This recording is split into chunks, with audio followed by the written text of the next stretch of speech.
Hello, I'm Robert Moynihan, the editor of Inside the Vatican magazine, on Friday, August 11th, and I'm privileged to have with me Mario Ensler, a retired guard of the Vatican Swiss Guard who knew Pope John Paul II particularly well and has, from that time till today, continued to follow Vatican affairs very closely. Thank you for joining us, Mario. Thank you very Can much, you? Robert. Always a pleasure for me to have a chat with you. Yes. Well, I begin by saying we seem to have a connectivity issue here. Um, hmm. Well, I was going to explain who Mario is, and he's connecting to the internet and joining me, and his connection failed. And he's about to reconnect, I believe. There. Yes, you're back. Yeah. Wonderful. I'm sorry, Robert. I'm sorry. Okay. Maybe you have some chickmunks gnawing away at your wires in your mountain cabin. Yes, I am in the mountain cabin. You're right, up in New England, and the connection sometimes it's a little windy outside and chilly, as a matter of fact. And so I suspect that some chipmunk is working on the wires. Well, I always enjoy speaking with you and with all the Swiss Guards because you are in some way noble men who protect the Vatican and protect the Pope. And there could occasionally be someone who steps forward and tries to rush forward, sometimes just to say hello, but sometimes they might even have even a knife or something with them. Yeah. So, For well, me, if I can say, for me, I had two experiences. Obviously, I would say sometimes these individuals are not very dangerous per se, not very aggressive, but maybe emotionally unstable. I will never forget the first episode was I was at the Petriano Gate, the Sant'Uffizio Gate, right? yes, The one next to the building of the Doctrine of the Faith. If you yeah, look at St. Peter outside the colonnade on the left side for our yes, listeners, yes, and there were two of us there. There is always a senior guard and a younger guard, right? And that's where a lot of the workers they drive in, right? There are the two main accesses, Sant'Anna and Petriano, where a lot of cars comes in. And was an afternoon, and a gentleman really looked homeless arrived, and he had a syringe in his hands, mm, right?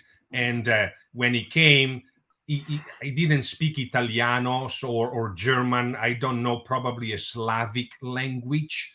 mm. And he kind of threatened the two of us, and we kind of look at each other thinking, what is he trying to do? Where right? There are the two of us here, fully trained in the top of our physical shape and strength, and this poor man. So he kind of came, and then we didn't really have to run any risk. And then there were the polizia outside. They still are, right? They witness, and we didn't have to do any physical contact, but then the polizia came and took him away, right? So that was no Pope there was no Holy Father. But another episode instead was at the Arco delle Campane, the other access, which is if you're facing the basilica on the bottom side. And one gentleman, and he spoke English to me, came to me, and all of a sudden he says, I really need to talk to the Holy Father. It's very important. I have a message for him. And, we are trained to deal in situations like this. And I try to stay very calm and ask him, okay, I don't think that I can call His Holiness for you right now, but if you can give me your message. And he said, no, you don't understand. I need to tell him that he can go now because I am back. When he said that, Bob, I immediately realized again, he was mentally unstable. And I said, "Oh, you are Jesus. And you want me to tell the holiness that you are back and so he can just retire?" And he says, "Yes, exactly. Will you tell him?" I said, "Absolutely. Count on it." Right. So those are funny anecdote that in the life of the Swiss Guard, either a syringe or a gentleman that claims being Jesus, right, wants to meet with the Holy Father. So this is part of the backstage life, as you were saying before, of these young men. Well, you wrote a book about your experiences and your feelings, and I appreciate you telling us these anecdotes. And that book is available for readers. I wonder if we might show that. Uh, Here it is. I Oh, S- yes. a Saint, Reflections of a Swiss Guard in honor of the centenary of the birth of St. John Paul II by Mario Ensler. And there you are, Mario. You're actually a little bit taller than the Pope. Yes. I am 6'2", and I think His Holiness, maybe 5'9.5". I don't think he arrived at 5'10". You remember him, right? And yeah, that picture was it's one of my favorites because we were talking, and then he pointed to something that we were talking about it. And Arturo Mari, do you remember Arturo Mari, right? Photographer. The photographer will always take good pictures of His Holiness with us, and then he will let us know to go to the Osservatore Romano to get these pictures. And we couldn't afford them, right? But we will go there, and Arturo will always put them in an envelope and give them to us for free, right? And I have a good collections of some of those very intimate and precious moments so that I can show to people when I talk about my time, and I can, I've been sharing them with my children because, I have three boys, but Hmm. my boys, they have dual citizenship, American and Swiss. And unfortunately, because there is not a treaty between Switzerland and the United States, they are not going to be able to become Swiss guards because they will have to renounce the US citizenship, Ah, right? and ah. and so it's kind of sad for me that none of my three boys will be able to live the experience that I went through. And so that's why I share stories with them every time they want. And yes, of course, somebody of our listener might say why they don't renounce the US citizenship and just be Swiss. Yes, well, they could, right? But it's up to them, right, to choose what they see fit best in their life. All right. Well, that's interesting. I didn't realize I would take it as a testimony that you went through this experience and you would like your sons to experience it. You think it's something valuable in some way, something maturing, something that deepens their lives. Could you? Absolutely. Yeah, it's a school of life, right? No matter if you spend 2 or 3 or 4 years, or the current commander that Christoph, he's been there since 1987, right? Mm, So yeah. he's been there 36 years. It's very rare, Bob, right? Because as a guard, especially in my time, we were working 100-hour a week, and there are 168 hours in a week. So that means you only have 68 hours to sleep and to try to have some fun, but you're so tired that you don't really have a lot of fun. And the pay is very little, right? And it's a sacrifice that young men from Switzerland, according to tradition, they choose to go through. It's becoming a little problematic, as you and I discussed this in the past already, to constantly find young, strong, qualified men from Switzerland to go down and to put everything away for 2 or 3 years, but it's a school of life. At least that's the way I went through, right? I always say I got my graduate degree in human behavior, you know, staying there and witnessing His Holiness, spending time with Mother Teresa, learning how to smoke a cigar with Blessed Alvaro del Portillo. I was very close with few cardinals, especially Cardinal Bernardine Gantin. So all of these anecdotes are in the book. And as a young man, a young soldier, when you have that opportunity, you try to make a treasure of it. Well, I'd like to ask just for quick snapshots of some of the Vatican officials that passed by you, that you saluted, and that maybe you came to know. Cardinal Joseph Ratzinger. Cardinal Joseph Ratzinger, very pious, very humble man, very shy, okay, very gentle with the guards all the time.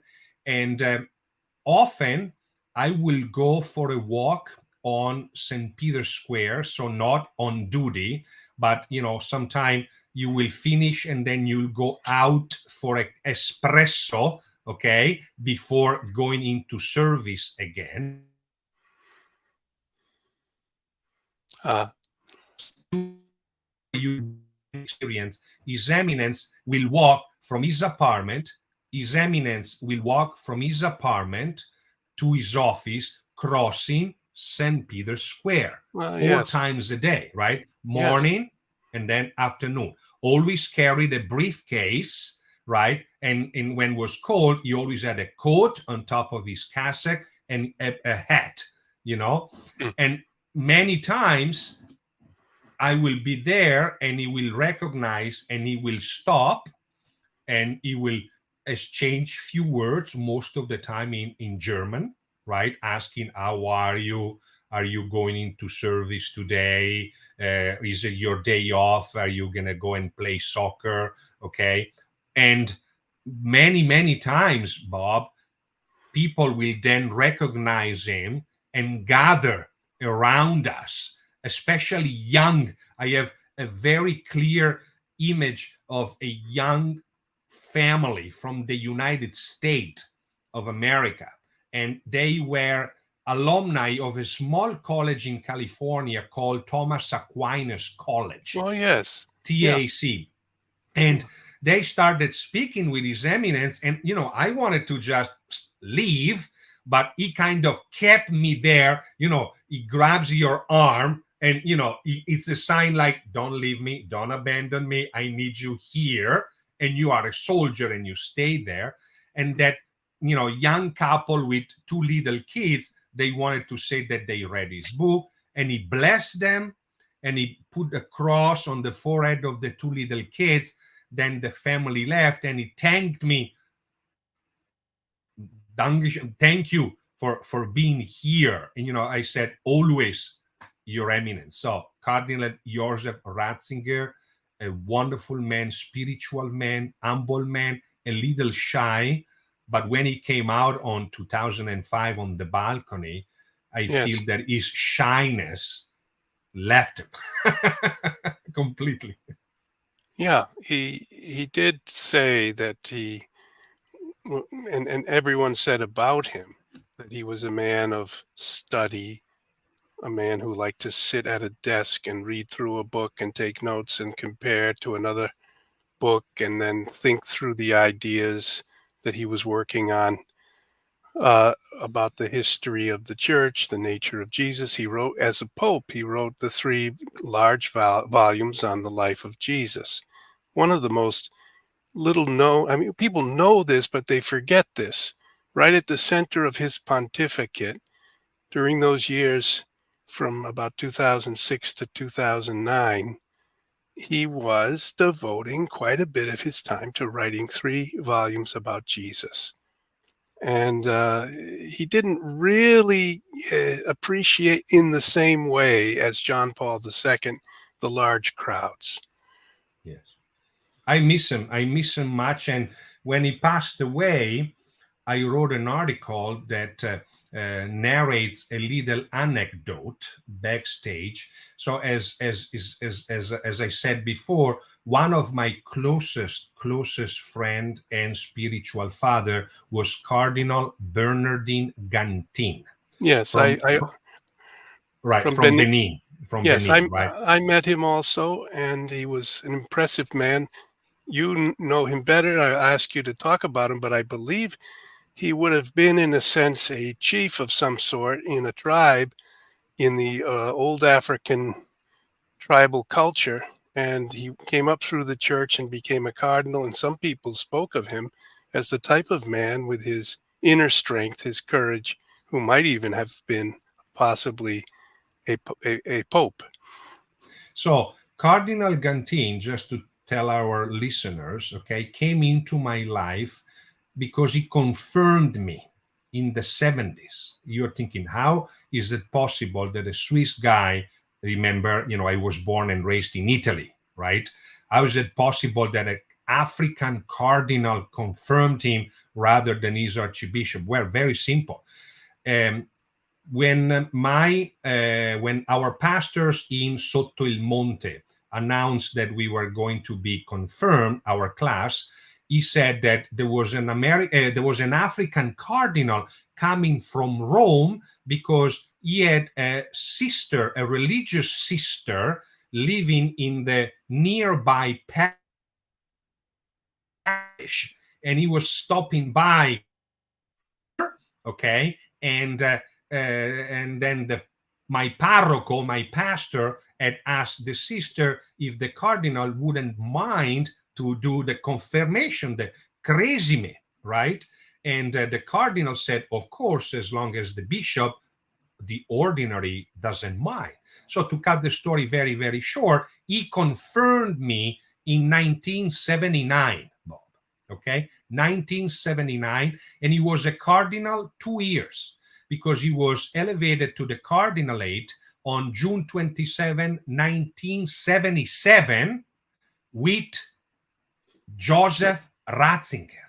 Yes. And the two of them were very, very close. Okay. And so and I'll get to the story of me and Ratzinger and Gantin, but to let our listener know, when I went to the Vatican and I was outside of Cardinal Casaroli office, and they told me that Gantin was arriving for his weekly meeting with the Secretary of State, I thought, this is my chance once I greet him to let him know who I am. And so when he arrived, Bob, and he was a little early, I gave him my greetings, and then in Italiano, not in French, which was his mother tongue, but I introduced myself and I said to him, Your Eminence, I just want you to know that you confirmed me many years ago. Hmm. And he looked at me, Bob, and this should give you goosebumps. He looked at me and then he said, Don Achille Angioletti. That was the name of my pastor in Sotto il Monte. And I Hmm. looked at him and I said, Yes, Your Eminence. How do you remember? And he said, Because that's the last time that I gave the sacrament of confirmation. Mario, I create many praise bishops. I do a lot of ordinations, but I don't get to do confirmation anymore. And that was my last time. So he invited me immediately into his house. He used to live at San Callisto. You know that, right? And so here is the little anecdote. Here is the little anecdote on 2005, when the funeral of St. Pope John Paul II had just finished, Cardinal Gantin was already 83 years old, so he did not enter the conclave.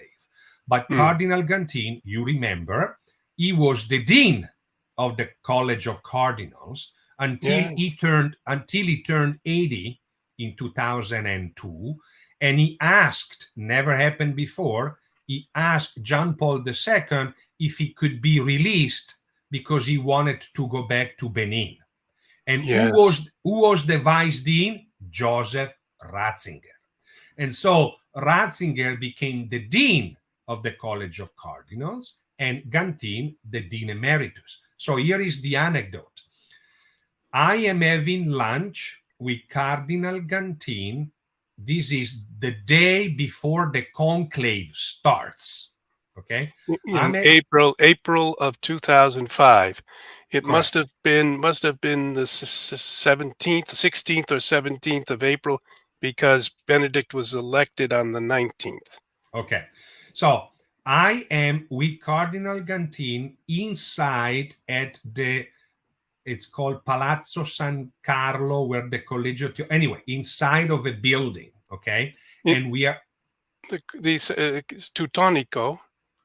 not past the Teutonico. There is the Santa Marta, and then there is the other building where the gas station is. Yes. There is a building that's called Palazzo San Carlo. And And didn't Cardinal Bertone have a rooftop apartment there? correct. Yes. So just so people know, if you walk yes, towards St. Peter's Basilica from the Piazza and you look up and you go to the left, which is the Arch of the Bells, because the bells are on one side only of St. Peter's Basilica. correct. And the other side is not, the big bell is there on the left side, which sounds, I think, only 3 times a year, on Christmas and on Easter, and not St. Peter sure. and Paul. St. Peter and Paul. Okay. So you go through there and along the side of the basilica, and you continue all the way to the back of the basilica, and then you look to your left and you see Doma Santa Marta, where Pope Francis lives, and you look diagonally to your left, there's a gas station where the Vatican employees and monsignors can get gas.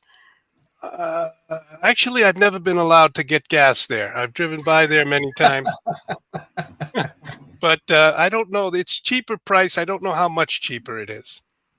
Anyway, behind the gas station, It's about 30% less than Italy. 30%, 25 to 30. So the price of the gas in the Vatican, it's the only Vatican gas station.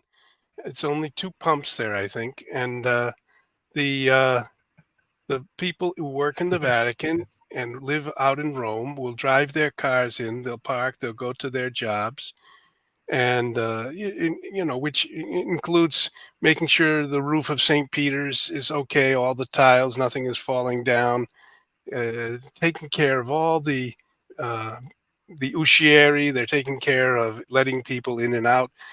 And in that building next to the gas station, the Palazzo San Carlo, you were having lunch with Cardinal Gantin. Correct. And just before the conclave. Correct, the day before. And so we are there, and he baptized my children. So after I left the Guards, we kept the friendship, and he came to our house several times, and he baptized all of my children, right? And he loved my wife. So we were talking about the figli, showing the pictures, and we were at the dessert, which was Cantucci e Vin Santo. You know, the Cantucci's, the almond, you know what I'm talking about, right? The almond cookie that you dip in the Vin Santo, right? So that they soften up.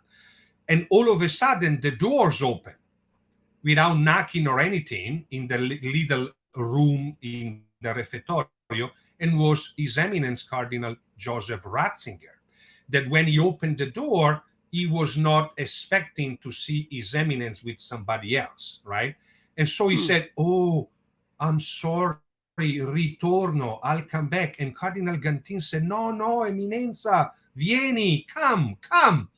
And so Cardinal Ratzinger sits down on the table with us, and I say, "Your Eminence, can I offer you some of the biscotti?" And we had the bottle of the Vin Santo, and I poured it in.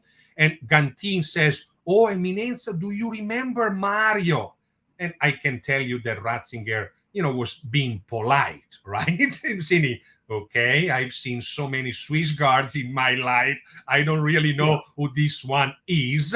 I have to put him into a specific contest. All right. But Yeah. we were there, we talked a little bit, and he asked me what I was doing. I was in banking at that time, and blah blah blah. Showed him the picture of the family, of the cardinal blessing the baptism of my children. And then Ratzinger stands up, maybe he was there less than 10 minutes, right? Stands up and he says to Gantin, allora ci sentiamo dopo. I'll call you later. We'll talk later, right? So when Mhm. Ratzinger leaves, I stand up and I shake his hand. Actually, I tried to kiss his ring, but he didn't want it and, just shook his hand. When I sat down, I looked at Cardinal Gantin, and you know me now a little bit, Bob. I'm very simple and trying to be funny. And I said to Eminenza, did I just have dessert with the future Pope? And Mhm. Mhm. Gantin laughed at me. And then he put his right hand on my arm, and I'll tell you in Italiano, and then I'll translate it in English. And he said, tu sei uno furbo. And, meaning, yeah, you are really sharp, right? And I didn't comment anything. He didn't comment anything. But 48 hours or 60 hours later, Ratzinger came out as Pope Benedict. So I have to share that anecdote. And on his funeral, somebody asked me to share an anecdote, and I wrote the story of the Cantucci and the Vinsanto with the future Pope. Okay. So I do want to ask, you followed these pontificates, and you've still been following this pontificate of Pope Francis. What is the difference that each pope brings as they attempt to lead the church and to carry out the task of teaching the faith, and yet facing a world which is, of course, extremely uh, f- dangerous and filled with, the Soviets arrested everyone and put them in gulags. When war occurs, priests and bishops have to deal with wartime emergencies. And when there are famines, when there are economic crises, the church is always dealing with human misery. So the Vatican, both on the level of doctrine and on the level of charity, reaches out all over the world through their nuncios, and they have bishops in every country. It's a global institution, and the man chosen to lead it is the Pope on each occasion. And you knew John Paul II. You had a dessert with Joseph Ratzinger just before he was elected Pope. And then you've seen the pontificate of Pope Francis. I don't know if you know him I know him personally. well. Yes, yes, yes. Pope Francis? Not well, but I interacted with him several times, and I was asked to contribute establishing a pontifical commission Oh, 2015. And so for almost 4 years, I will be in the Vatican 4 or 5 times a year. And so I will always interact with His Holiness. And I was able to, once I was there minding my own business, and they told me that he was celebrating Mass, and there was a small group of people coming, but nobody wanted to be his altar server. Okay. oh, And so they said, Mario, can you please come to the Mass with the Holy Father and be his altar server? I said, okay, but I'm wearing jeans right now. Let me just go upstairs at least and put a suit on. And they said, oh, no, no, no, don't worry. This is just off the books. There are no cameras, nothing. And so I cannot say that I know him, but I can say that I got to spend some time around him.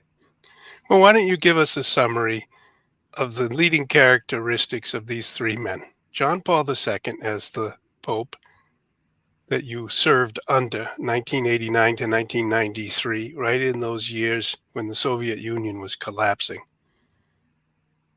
Joseph Ratzinger, Benedict XVI, you had dessert with him in April 2005. You saw him as a cardinal often. He had been in Rome for 25 years, and he served for 8 years, and then he resigned. And then Pope Francis, you've been on a commission. I didn't actually hear the name of the commission or the subject. Pontific is the Tutela Minorum. Was established in 2015-14 under Cardinal Sean O'Malley, the Pontifical Commission for the Protection of Children. It was a newly established commission, and I was asked to help establishing and launching the commission from scratch. Well, that's actually quite an interesting thing. I'd like to come to that, but first let's finish. How would you summarize how each of these men led the church, the distinguishing characteristics? Well, I think if we to say is that being a pope is not an easy job. As a matter of fact, is not technically a job, because you don't ask to do it, but you're actually asked. You don't ask to do it, but you're actually, you understand? So non chiedi, ma sei chiesto. So you do not ask to do it, but you are asked to do it, is the tense in the English version. Yes, right? yes. So it's a vocation call, right? And I know that for all the cardinals that I know and I interact, then nobody of the cardinals actually really wants to become pope, because it's much easier being a cardinal than being a pope. As a matter of fact, a lot of the people, including our listener, they probably don't even know why a cardinal, when he's elevated to a pope, he changes his name. But not why a priest, when he's elevated to become a bishop, he doesn't change his name. Well, I'll tell our listener why. Is because the previous life of a cardinal becoming a pope is over, right? As Jesus says to Peter, as Jesus told Peter, you went where you wish to go. And so these three popes, John Paul II, right. So these three popes, John Paul II, Benedict XVI, and Francis, first of all, men of prayers, all three of them. Men of prayers. They prayed, they had a love for the Eucharist, three different styles, if I may use a business, three different code of conducts, right?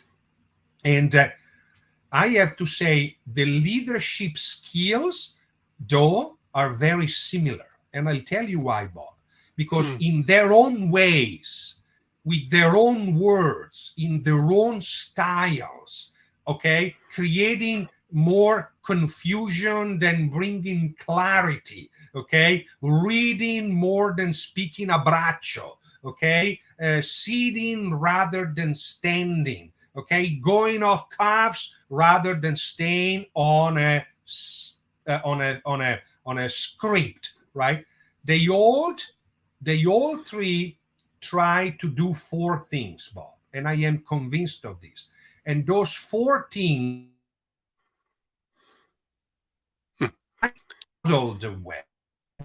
They are trying to model the way, okay? They are trying to inspire us. At the same time, they are challenging us while they are enabling others to choose, right? So they are modeling, they are inspiring, they are challenging, and they are enabling us to act. So the three popes in my heart are three very different individuals from an intellectual perspective, from a behavioral perspective, but they are three individuals of integrity. They all three love the Lord. They pray, and I've seen all three of them on their knees praying, and I feel that these 4 skills of leadership, of modeling, inspiring, challenging, and enabling, is kind of like a thread that connects the 3 of them. If I can make sense of what I'm trying to say, right? I can see that that's what they're trying to say and do. Okay. Now, we've had, of course, criticism of each of the popes. Um, John Paul was generally praised, and then once he started, after the fall of the Soviet Union, he started to speak more about moral issues, about abortion, and about other sexual issues. And he spoke of a kind of culture of death opposed to the culture of life. He started to be attacked in the press. Joseph Ratzinger was perhaps the most attacked man I've ever seen in my life. Yeah. He and falsely attacked because he spoke clearly and kindly about true things, but people said that he's a terrible, judgmental, cold, unfeeling man. Now, Francis has been attacked as well in different ways, more so in recent years by some people inside the church, including members of the hierarchy. And you, as a Swiss Guard, must have some judgment of this, whether it seems to you proper or improper, whether it raises deep concerns, because the best friend of someone is the person who really tells the truth and brings those truths forward and says, old friend, old buddy, you are getting off track. You've got to get back on track. But otherwise, we are used to a great loyalty, a great sense of supporting and praising the Pope. And I'm speaking in particular of Cardinal Pell, who under a pseudonym wrote a letter about a year before he died saying, he wrote to his fellow cardinals and he's saying, this has been a disastrous pontificate. And then I'm also speaking of Archbishop Vigano, who has become very critical of many of the decisions and choices of Pope Francis and some of the men around him. So, how do we understand these things? And you, as a protector of the Pope and of the popes, as a soldier, as a loyal and true soldier, how do you judge these things? Well, first of all, we have to, we cannot deny the fact that everybody judges the Pope or a Pope according to their own agenda or believing or perspective, right? And so it's never going to be a moment where 1.3 billion Catholics, they're all going to be aligned, okay, saying, yes, this is it, right? So as a practicing Catholic, as a soldier, as a husband, as a father, and now as a grandfather, every time that on Sunday we say the I believe in one God, the credo in unum Deum, okay? If we go down that, at a certain point, Bob, and I'm not a theologian, I'm a business guy, right? And when we go down there, I say, I believe in one God. So the Pope is at the helm of the institution, right? And therefore, yes, we are all feeling that John Paul II, I'm going to just grab what you said. John Paul II, very loved Pope. And today, what is it, 18 years after he passed away, people are criticizing him because he kissed the Quran. And I'm thinking, what the heck does that mean? So it's mind-boggling. Or Pope Benedict, right? That he went up there and people, they don't remember what was going on in 2005, right? So that's when I say before you judge somebody, before you criticize somebody, you got to try to put yourself in their environment, in their shoes, in that time. And so when Benedict was elected, that was at the beginning of the scandals. Bob, you remember that, right? But Spotlight in the United States had happened 3 years before, 2 years before. Yeah, right? Spotlight was a series of articles, became a film from the Boston Globe. It covered how the Globe investigated cases of abuse of children and cover up of crimes in the Catholic Church in the Boston area. And it really shocked the entire United States, both Right. Catholic and non-Catholic. Right.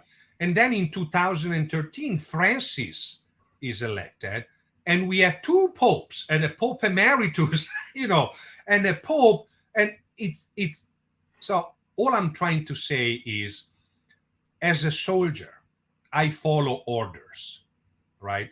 And the goal of my life is to get to heaven, right? And I believe I was watching you with Father last week when Father was saying that, I think that was it Chesterton or somebody said that when you get to heaven, most of the time you're surprised by the people that are there and you are very surprised by the people that are not there. Right? So all I want to say is, I pray for the popes every day when I say my rosary, because when you start the rosary, the first Our Father and then the Three Hail Mary and the Glory are for the intention of His Holiness, right? Mhm. And so I always pray for His intention, which automatically means I pray for Him. As I said, do I agree with everything that they say and they do, the way they do it? Do I agree with their appointments of individuals? Do I agree with who they surround with? Do I agree with the people that they appoint as their advisor? Of course not. I am a sinner, Bob, right? I pray. I know what I have to do in order to get to heaven. And as I explained in one of our previous chat, I always said, a way for us to fulfill our baptismal commitments is to rediscover the beauty of our charism, conscious of having been incorporated into the church with its secular dimension. I had many conversations with Cardinal Pell, and believe me, I didn't know that.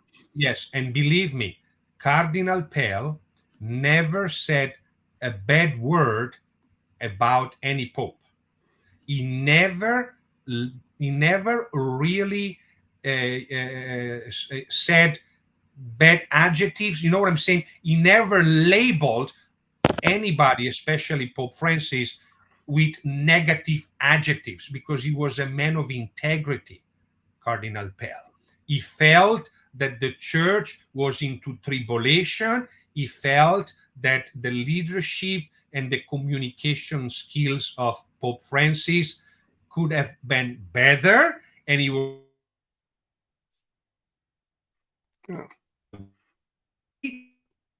felt that his contribution was on fighting corruption and strengthening the finances, and that allowed him to get a grasp on the corruption and the complication of the Vatican machine, right? Mhm. But all I'm trying to say is, he never used a negative expression to define the supreme pontiffs.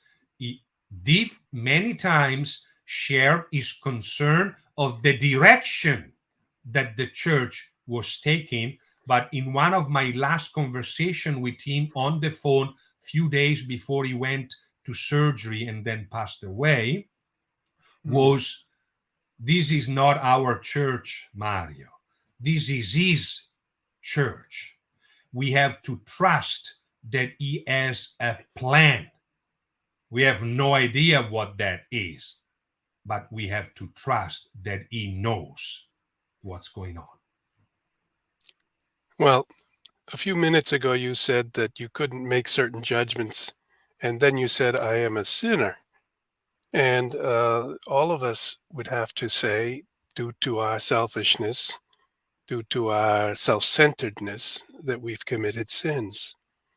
But it's not so much that you are a sinner that is the question, is whether you can make an intellectual judgment about whether the doctrine of the church is being obscured or even altered in some way by a very committed group of people who feel that there was a mistake made in the past or something was not taught correctly and they've got to transform that somehow while still remaining inside the church, and whether we can accept this or not. It's been the belief of the fathers of the church and of the saints through all time that we must receive and pass on the deposit of the faith safely, with great fidelity, not changing it. It could be that scientific developments require a certain development in doctrine. They call that doctrinal development. But there has never been any precedent for altering, rejecting, or revising the statements of Scripture, the statements of Christ, and the teachings of the church, the magisterium of the church. Do you think we're in danger of doing that in the things you've seen under any of these popes? Or the present time, of course, is the one that most people are concerned about.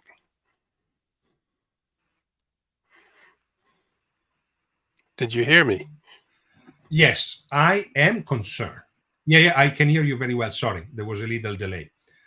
Yes, I am concerned, right? And I see that the devil is at work. But at the same time, Don Luigi Giussani, who was one of my teachers growing up, Oh, told wonderful. told me that the devil is on a short leash and is allowed to do only what our Lord allows him to do. So I am definitely not an academic. All I can say to you, Bob, and to our listeners is that yes, I am frustrated. I don't understand a lot of the things that I hear, that I read. I am a man, sometimes a little bit too bold and aggressive. And I did challenge, even hierarchically speaking, in the church, some high head individual using sometime the two letters of BS, saying, I'm sorry, I think that that's total BS, right? Banana soap, as I told my children to say, right? But I try with in my simplicity to be a man of integrity and to not be a coward. That's what I wanted to get, Bob. And my message is very, very simple. I have to choose today if I want to live in anger, if I want to let all of this chaos, confusion, stress me and put me off the goal, which is to get into heaven. I have the gift to choose today, Bob, if I want to live all the days, months, maybe years that our Lord grants me on earth as an angry man, or if I can do something about it.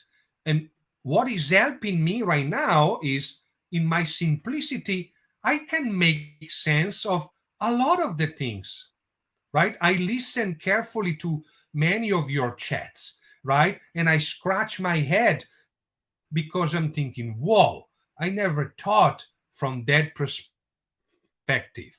I never heard of that. Recently, a little parenthesis, there was a reader that said that I bounce around like a ping pong balls in a comment. I'm sorry to that listener if he still thinks that I go around like that. Recently I read that Sarah said that the churches doesn't adapt. The church teaches it, right? And Yeah. so I simply reread the book of Revelation, right? I reread the book of Revelation, and while I was rereading it, I found a sentence that Jesus is saying that the first one that are going into the Gehenna are the Yeah. cowards, are the cowards. And that was an eye-opening for me, Bob, right? Because in my growing up, I always thought, well, the first one to go to heaven are the sinners, grave sinners and blah, blah, blah. And so I'm trying not to be a coward anymore, Bob, right? I Hmm. am trying to share and spread the good news. I am trying to pray for the conversion of a lot of individuals. I'm not a Trappist monk or a Carthusian monk, obviously, okay? But I am trying in my way to help people to remember that this is his church. And despite the rumors, the confusion, I cannot be angry 24/7 just because a cardinal said this or the Holy Father says that. And, look at the World Youth Day. Everything in the media tried to depict it with a phrase that the newly created Cardinal Auxiliary Bishop of Lisbon, he Yes. said that the World Youth Day was not about Christ, right? Okay, so that's it. Everybody got freaked out and say, who's this bozo and blah, blah, blah. Well, but there were a lot of kids there. There were a lot of kids there. And when, I don't know if you watched it, but when the Blessed Sacrament, the monstrous, was out there were what, 600,000 people there? Nobody was talking, Bob. So you see my point, right? This is his church. And yes, I am constantly reminding myself that so that I'm not angry, because I don't want to spend the rest of my life angry. We have enough problems. We need to bring people in church, Bob. We need to quench the thirst of the youngster. And that's why I accepted to have conversations with you, because I am a nobody, but I can share stories of my time with Saint Pope John Paul II, and maybe somebody will read Hmm. some of the hundreds of talks that are out there and receive an inspiration and serve as humble servants in the vineyard of the Lord's. All right. It's been a pleasure speaking with you, and I do enjoy very much your your insights and your anecdotes. When we show the beginning of the program, the very first picture we show is looking out That's from a, inside the Vatican to the yes. two Swiss guards under the um, Arco delle Campane, yes. The Charles Main, yes. and no, most people don't know that the picture was taken from inside. Inside. That's Very, right inside. Yes, yeah, yes. not too many people are allowed to walk through there from the inside who are not Yeah. Vatican Right. officials. So that's a Well, nice. well, thank you. Thank you very much, Bob. And I am excited for your soon to be pilgrimage that you're going to do, to Lebanon. And you are always in my prayer. And, I'm sorry, sometime maybe I should be more bold. I'm not phlegmatic, melancholic, but I believe that today we need less anger, right? And yes, we need to be for the church. The church, what Cardinal Sarah said, the church doesn't adapt, the church teaches it, right? And every time that I go out, I give a lot of talks to youth groups, confirmation classes, seminarians. The future looks good, Bob. because the youngster out there, they know where the truth is and they know how to find it. And as a father of 5 and a grandfather of 1, soon 2, I am very hopeful that we're going to get out of this roller coaster. Okay. Then I in his presence. Then I appreciate your optimism. It's an optimism based in faith that it is the Church of Christ, not of men, that he will find a way to avoid the various dangers that face the church and to calm whatever troubles we face. And your position is to be brave, to be a good father, and to not become angry all the time, but to be an example of someone who continues forward in deep faith. Amen to that, Bob. Thank you very much as usual. Thank you, Mario. Best to all our listeners. Join us this September on an unforgettable pilgrimage to Lebanon, the land where Christ walked. This is a pilgrimage you won't want to miss. We'll taste world-renowned Lebanese cuisine, drift through underground grottos, and explore the monasteries high above in the mountains and in the deepest valleys on our way to an encounter with the miracle worker Saint Charbel in the land where Christ walked. Join us this fall, September 16th through the 25th, 2023.